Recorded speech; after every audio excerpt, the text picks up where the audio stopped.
Making sense of make into. Learn phrasal verbs with ease. Hello, language explorers. Welcome back to another exciting video where we're going to help you delve deeper into the fascinating world of phrasal verbs in English. Today's video focuses on a common, yet often misunderstood phrasal verb, make into.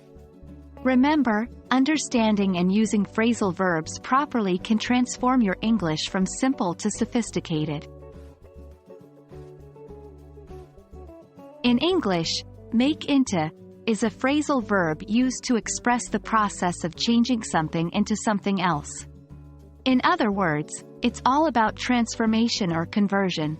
For example, consider this sentence: the caterpillar will make itself into a butterfly. Here, the caterpillar is undergoing a transformation to become a butterfly. Make into can be versatile, fitting into various contexts. However, the key to using it correctly is to remember its core meaning: transformation. Let's look at some examples to help clarify this. 1.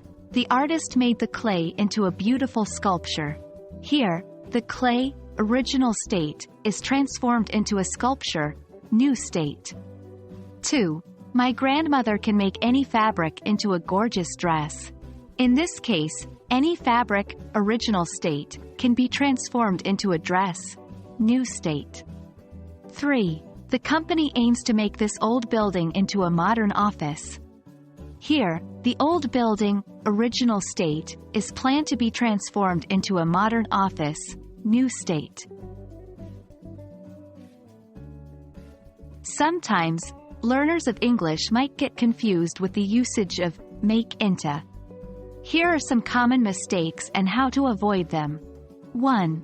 Do not use make into when there's no transformation involved. For instance, I made the book into the shelf is incorrect because the book isn't being transformed. A better sentence could be, I put the book on the shelf. 2. Remember that make into often requires an object. A sentence like, I will make into a star, is incorrect.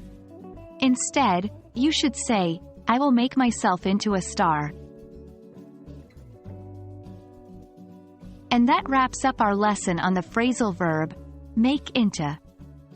It's a handy tool for expressing transformations, and with a bit of practice, you'll be using it like a pro in no time. Remember, language learning is a journey, and every step, even the small ones, bring you closer to fluency. Keep practicing, keep exploring, and you'll make yourself into a proficient English speaker. We hope you found this video helpful. Don't forget to practice using make into in your own sentences, and we'll see you in our next lesson. Happy learning!